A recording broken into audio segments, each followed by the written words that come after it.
헬조선이란 말이 있습니다. 헬조선, 헬이라는 말은 지옥이라는 말이죠. 지옥, 조선. 헬조선은 1870년대 조선이었습니다. 당시 조선은 만성적인 재정난에 허덕이면서 결국에 마비가 되고 말았습니다. 관료 공무원들에게 봉급이 지급되지 않았어요. 나라가 몰락하고 있었습니다. 봉급을 받지 못한 관료들은 백성들을 갖다가 수탈하기 시작을 했어요. 탐관오리가 급증했습니다. 이를 탐한 자들은 돈으로 관직을 사서 다시 그 돈을 빼기 위해서 백성을 갖다가 괴롭힙니다. 지방 관아도 마찬가지였어요. 삶은 쪼그라들어서 당시 집들은 제대로 된 집이 없었어요. 움막 같은 곳에서 사람들이 살아야만 했어요. 환경은 너무 열악했습니다. 전염병이 한번 창궐하면 치료제도 없고 치료하는 의사도 없었어요. 백성들은 술에 취해서 술주정과 싸움이 일상화되었고 한탕주의 도박에 빠져들었습니다. 그것도 안 되는 사람들은 도둑질이라도 해야 살 수 있었습니다. 또 가난 속에서 온정은 사라지고 살기 위해서 거짓말과 술수와 사기가 횡행했어요. 도덕은 땅에 떨어졌고 사회 전체가 악의 소굴이 되었습니다.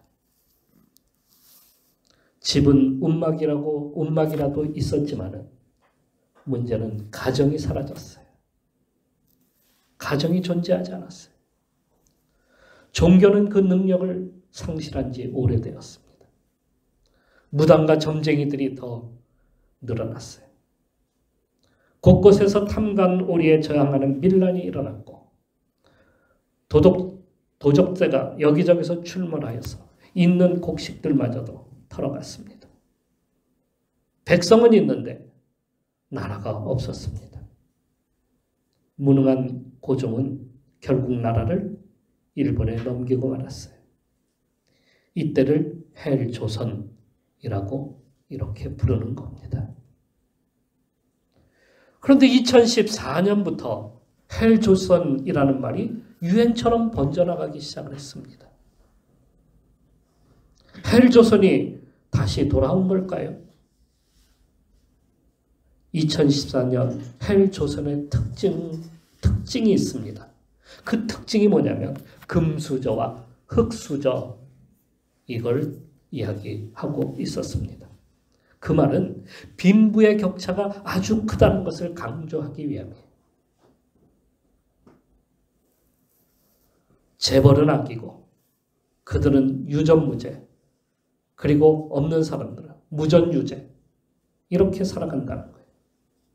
이것이 촛불혁명으로 이어졌고 촛불혁명하는 사람들이 이렇게 피켓을 들었어요. 이게 나라냐?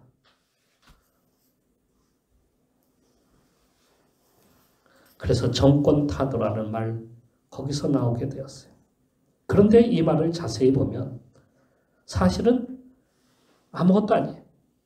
상대적 박탈감에서 생기는 일이에요. 남은 많이 가진 것 같은데 거기에 비하면 나는 너무 초라하고 가난하다는 거예요. 그래서 불행한 것이고 그런 나라에 사는 우리는 지옥에 산다는 거예요. 그러니 나라가 모든 것을 해달라는 거예요. 국가가 다 돈을 달라는 거예요.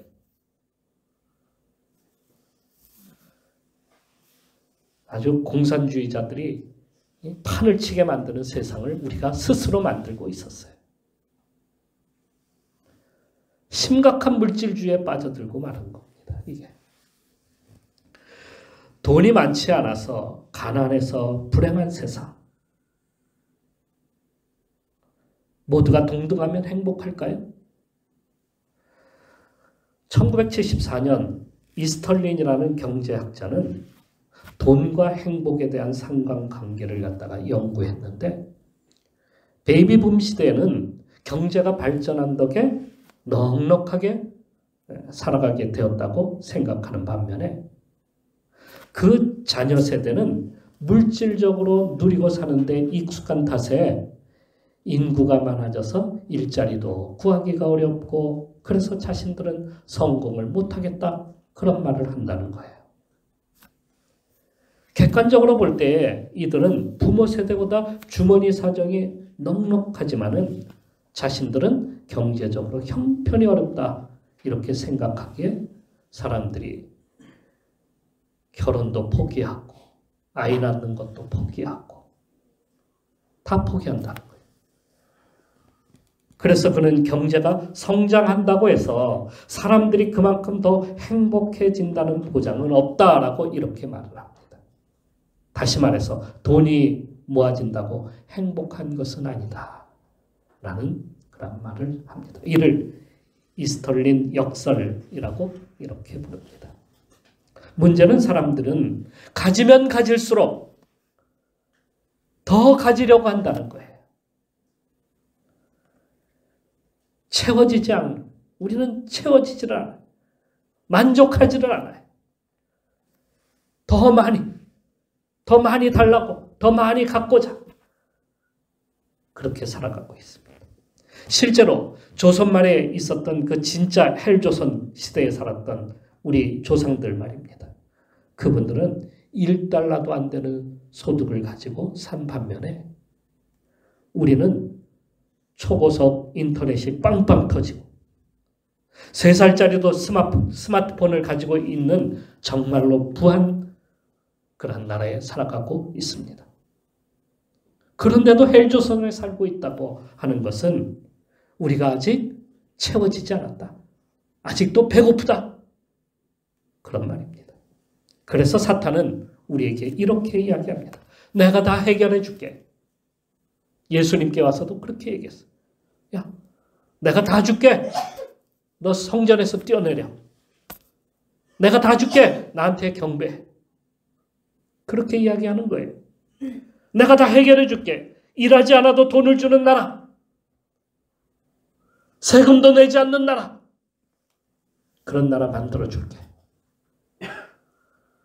그런 나라는 세상에 딱 한 군데 있어요. 수령을 섬기는 그런 나라. 국가에서 먹을 것을 주고 입을 것도 주고 쇼핑하도록 돈도 줍니다. 그렇게 되려면 가진 자의 것들을 갖다가 다 빼앗아야 되고 모든 산업을 갖다가 다 국유화로 만들어야 합니다. 세상엔 공짜가 없어요. 국가에서 모든 것을 주는 대신 주는 자에게 복종해야 합니다. 권력진 자가 어버이가 됩니다. 전지전능한 신이 되는 것이죠. 그러니까 거기에 복종하고 노예가 되는 거예요. 이게 다 어디에서부터 시작이 되는 겁니까? 내가 더 갖고자 하는 데서. 내가 더 채우고자 하는 데서. 그게 인간의 탐욕이에요. 탐욕은 우상숭배다. 이게 물질주의예요. 돈이 나쁜 것이 아닙니다. 돈은 우리 생활을 하는 데 있어서 정말 필요한 것이지만 그것이 우리 생사화복을 주관하지는 않습니다. 돈은 우리의 집, 아파트를 멋지게 만들 수는 있습니다. 그러나 가정을 아름답게 세우지는 못합니다. 재물은 우리를 부자로 만들어주지만 성공적인 인생을 제공하지는 않습니다. 돈이 우리의 삶에 필요한 것임은 분명합니다. 하지만 돈으로 우리 속을 다 채울 수는 없습니다. 그러면 무엇으로 채워야 한단 말입니까? 세상엔 지금까지 큰 2개의 물결이 흘러가고 있습니다. 제가 가끔 말씀드리는 것 중에 하나. 그 하나는 신본주의, 다른 하나는 물질주의. 초대교회의 믿음을 따라서 15세기에 종교개혁이 일어나고 종교개혁의 사람들은 오직 하나님의 그 신앙을 따라서 살고자 했습니다. 이 사람들이 만들어낸 것이 성부라고 하는 거예요. 성부, 거룩한 부자. 성부는 자본주의에서 나옵니다. 자본주의가 거기서 시작이 됐어요. 자본주의는 놀면서 국가에서 받는 것을 받는 게 아니라 자기가 열심히 일해서 누구든지 성실히 일하면 돈을 벌 수 있고 그것을 모아서 또 재투자를 하거나 가난한 사람들을 돕거나 구제하거나 나눔을 하는 그러한 세상. 그게 자본주의가 만들어내는 세상이에요.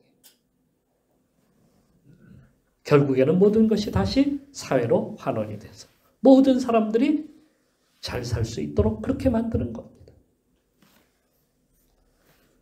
어떤 사람은 자본주의가 물질주의가 아니냐, 만몬주의가 아니냐 이렇게 말하는 사람도 있습니다. 예, 맞아요. 하나님이 없으면, 하나님이 주관하지 아니하시면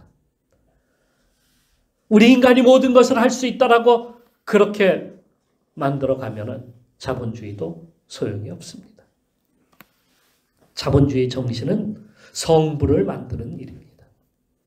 근면성실하고 일하여서 돈을 벌어서 바른 경영에 힘써서 다시 그것을 세상에 돌려보내도록 만드는 거예요. 재투자가 일어나고 구제와 나눔으로 모두가 잘 사는 세상 만드는 일입니다. 모든 분은 하나님이 주시기 때문입니다. 이걸 믿어야 되는 거예요. 이걸. 우리는 이걸 믿어야 돼요.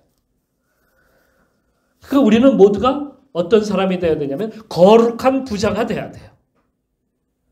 그래서 남을 돕고 나누는 데 힘써야 되는 아버지여 나에게 거룩한 부자가 되게 하여 주옵소서. 이걸 위해서 우리가 기도해야 돼요.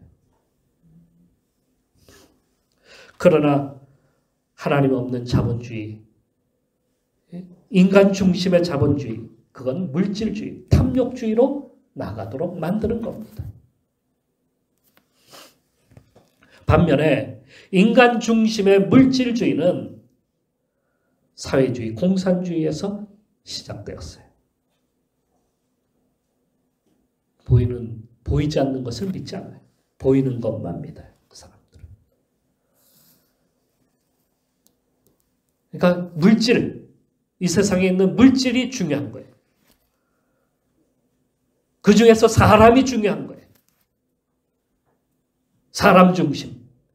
어디서 많이 들어봤죠? 사람 중심. 자꾸 강조해요. 그것만 강조해요. 그러면서 공산주의에서는 국가가 돈을 주겠다는 겁니다. 일 안 해도 국가가 꼬박꼬박 매달 돈 주겠다는 거예요. 메시아예요. 그게 메시아예요. 메시아가 사람들이 예수님께 찾아와서 우리에게 빵을 주십시오. 그 소리예요. 그랬더니 공산주의자들이 그렇게 얘기해요. 우리가 빵을 주겠다. 우리가 돈을 주겠다. 국가가 모든 것을 통제하기 시작합니다. 국유화가 진행되고 국가에서 땅이며 집이며 돈을 나눠줍니다. 그것이 과거 소련이라는 나라였어요. 얼마나 좋습니까? 일 안 해도 먹고 살 만한 세상. 놀고 먹어도 되잖아요. 그래서 이 러시아에서는 보드카가 세상에서 제일 싼 술이었어요. 왜? 그냥 막 마셔라. 취해도 돼. 오히려 취하는 게 나아. 반항하고 저항하는 것보다 취하는 게 나아. 마약 괜찮아. 취해. 우리나라가 마약 잡고 반대하는 사람들 있죠. 마약 마약 수사하는 거 반대하는 사람들. 왜 그렇겠어요? 결국엔 이걸 노리는 거예요. 취해도 돼. 우리에게 복종만 해. 복종만 해. 우리에게 표만 줘. 다 줄게. 국가에서 다 해결해 줄게. 그래서 그 국가에 지도자가 모든 것을 다 권력을 쥐고 흔듭니다. 그러니까 신이 되는 거예요. 국가의 레닌, 그 국가의 지도자인 레닌, 스탈린이 신이 되고 말았어요. 말을 듣지 않으면은 너 내 말 안 들어? 수용소. 어디로 가는 거예요? 시베리아, 저 오지 수용소로 끌려가요. 종교는 아편과 같아서 몰아내고 없애야 됩니다. 거기선 두 주인이 있을 수 없어요. 오직 국가만이 신이에요. 지도자만이 신이에요. 이게 공산사회주의 실체입니다. 망한 줄 알았더니 이게 숨어서 슬금슬금 지금도 일하고 있어요.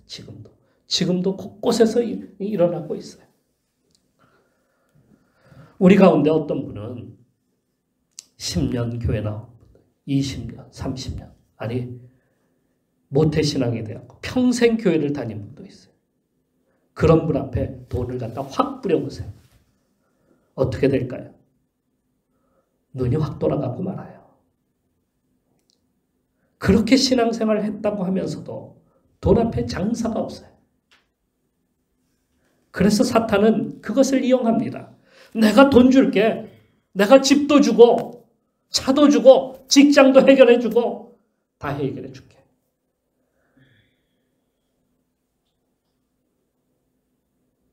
어떤 분이 저에게 찾아와서 이야기합니다. 목사님, 다음 주부터 직장 때문에 교회 못 나오게 됩니다. 그냥 이해하세요. 아니, 직장 때문에 교회를 뭐라고 이야기해야 되죠? 그게 맞는 말이에요? 이게 믿음을 지킨 사람의 모습일까?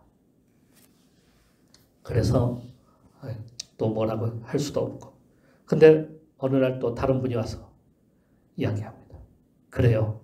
제가 양보해서요. 한 주는 교회 오고 한 주는 직장 생활하죠. 먹고 살아야 되는 거 아니에요? 이해해 주세요. 그러면서 이렇게 기도합니다. 하나님, 이런 직장 주셔서 감사합니다. 어떻게 해요? 교회 나오지 않는 직장 얻은 것을 그렇게 감사해야 되는 것이 맞는 이야기입니까? 그게 믿음이에요? 어떤 분은 주일엔 알바생 구해놓고 교회 왔대.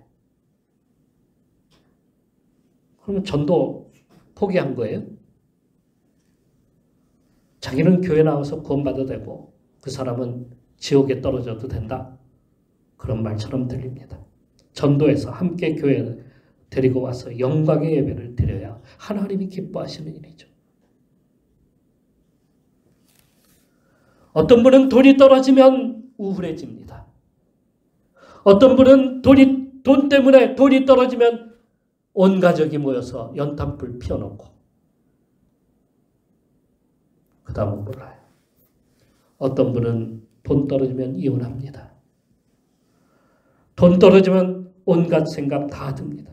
사기, 한탕, 복권, 도박, 온갖 범죄 다 꿈꿉니다. 어떤 분은 돈 때문에 병들고 특히 불면증에 시달리는 분들이 너무 많아요. 돈이 많아서, 돈이 없어서. 그래서 강남에서는 프로토콜이 유행해요. 프로토콜. 마약의 일종이죠. 그거 먹으면 잠 실컷 잘 수 있어요.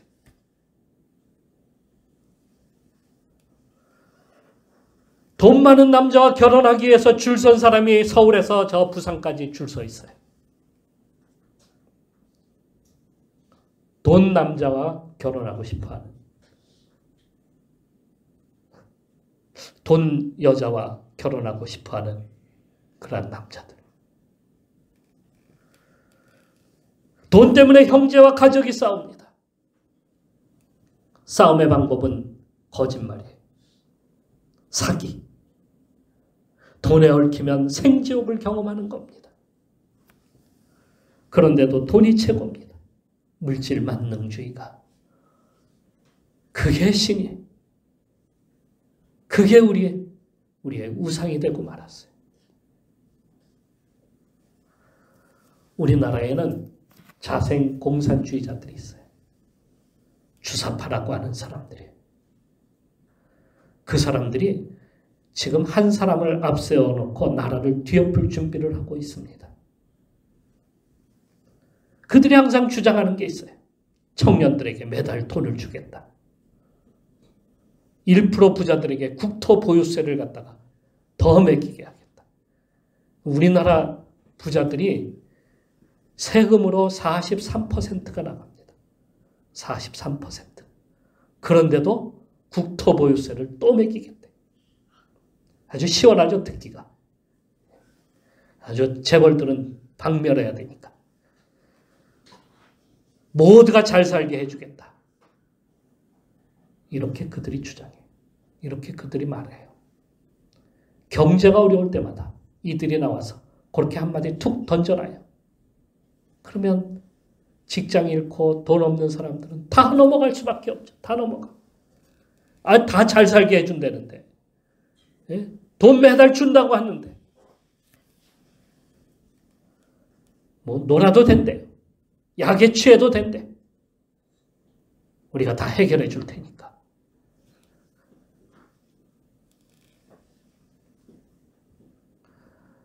그런데 이런 말을 들으면 이걸 부인해야 되는데 귀가 솔깃하고 거기에 다 빠져들어요. 안 넘어가는 사람이 없어요. 교인들도 넘어가. 돈 준대, 돈 준대. 그러니 찍어야지 이번에. 공산주의고 뭐고 소용없어. 찍어야지. 이런 주사파들이 이제 정치권으로 들어왔어요. 들어왔고 대통령을 탄핵한다고 하고 뒤엎어서 다시 새로운 나라를 만들겠대. 이게 정치니까 온갖 거짓말과 선동이 난무해도 이걸 제재할 방법이 없어요. 정치니까. 교회에서 이런 말을 하면 또 목사님 정치 얘기를 합니까? 저는 정치 얘기하는 게 아니에요. 이게 우리의 삶의 문제예요. 믿음의 문제예요. 사탄이 교묘하게 만들어서 교회에서 말하면 목사님 그런 말 하지 마세요. 우리는 그런 말 듣기 싫습니다. 어떤 교회에서는 나가라고 합니다. 교회에서 쫓겨나는 목사들도 있어요. 그것 때문에. 제발 사탄의 꾀에 넘어가지 맙시다. 이 물질주의. 심각한 물질주의 때문에 우리가 병들고 우리가 두 주인을 자꾸 섬겨서 결국엔 거기에 다 넘어가고 있어요. 주님은 우리에게 행복을 주시는 분이십니다. 마태복음 5장 내용을 자세히 읽어보면 거기에 그렇게 쓰여져 있어요. 칠복이라고 하죠. 현대인의 성경에서는 행복하여라 라는 제목을 붙이고 있습니다. 마음이 가난한 자는 행복하다. 애통하는 사람은 행복하다. 온유한 사람은 행복하다. 의에 줄이고 목마른 자는 행복하다. 남을 불쌍히 여기는 자는 행복하다. 화평케 하는 자는 행복하다. 의를 위해 핍박받는 자는 행복하다. 여기서 돈이라는 말이 있습니까? 재물이라는 말이 있습니까? 재물이 있어야 행복하다. 그런 말 없어요. 주님은 그렇게 사셨습니다. 병자들을 치료하시고 가난한 자들을 만나시고 귀신을 쫓아내시고 가는 곳마다 말씀을 강론하시고 천국 복음을 전하셨어요. 하루도 쉬지 않으셨어요. 갈릴리에서 예루살렘으로, 요단강에서 다시 갈릴리로, 사마리아로, 시돈 지방으로 주님은 다니시던 길을 너무도 잘 알고 계셨어요. 수없이 다니셨으니까. 그래야 한 사람이라도 더 만날 수 있고 한 사람에게도 더 하나님 나라 복음을 전할 수 있었으니까. 그게 행복이니까. 행복이 돈에서 나오는 것이라고 한다면 주님은 돈을 뿌리셨을 겁니다. 로마를 무찌르고 엄청난 빵을 모아서 백성들을 배불리게 하셨을 겁니다. 하지만 주님은 그렇게 하지 않으셨어요. 주님이 그러면 능력이 없는 분이냐고요? 아니요. 모든 것을 하실 수 있는 하나님이십니다. 오늘날 이 시대에 예수처럼 십자가 지는 인물이 있다고 해서 제가 그 사람을 소개하려고 합니다. 그는 한때 법무부 장관 그 자리에 오른 적이 있습니다. 그가 가는 곳에는 카메라 기자들이 따라다녔어요. 그런데 그의 삶에서 드러나는 것은 법보다 돈 모으는 일에 더 관심이 많아 보였습니다. 그가 신고한 재산은 56억이었습니다. 우리나라 상위 1%의 부자였습니다. 그가 법과대학의 교수로 있다가 정부 관료가 되었는데 청와대에서 근무하면서도 계속 학교에서 월급과 상여금을 꼬박꼬박 받아냈습니다. 장학금은 가정 형편이 어려운 학생에게 돌아가야 된다고 평소 소신 있는 말을 했는데 그의 딸이 한 대학원에서 2학기를 3학점만 다녔는데 3학점 한 과목만 듣고 800만 원의 장학금을 받는데 공헌을 했습니다. 그러다 의료대학원에 갔는데 6학기 동안 낙제 점수로 살았어요. 그런데도 1200만 원의 장학금을 받았다는 거예요. 가난해서가 아닙니다. 그냥 아버지 덕이에요. 또 직장에서 학생이 있는 가정에 학자금을 지원해 주는데 자신과 부인이 다니는 대학에서 동시에 1000만 원 이상의 중복 학자금을 타내기도 했습니다. 대단한 능력의 소유자입니다. 코 하나 풀지도 않고 돈을 모으는 사람이에요. 그런데 이건 그에게 푼돈이에요. 아무것도 아니에요. 그 외에 여러 가지 이권에 개입해서 엄청난 돈을 모았다고 소문에 그렇게나 있습니다. 아이들이 대학에 들어갈 때는 문서 조작해서 학교에 보냈고 대리 시험까지 치러줄 정도로 그렇게 아이들 사랑이 대단합니다. 그는 법과 대학 교수로 법을 학생들에게 가르친 일에 최선을 다한 것이 아니라 법망을 피해가며 돈 버는 방법을 연구한 것처럼 보입니다. 그걸 우리들에게 알려주고자 하는 메시아인지 모르겠어요. 지금은 책을 펴내고 지지자들을 모아서 이제는 자신이 한 죄는 무죄라고 주장하고 국회의원이 돼서 국민의 나팔수가 되겠다고 그렇게 말을 합니다.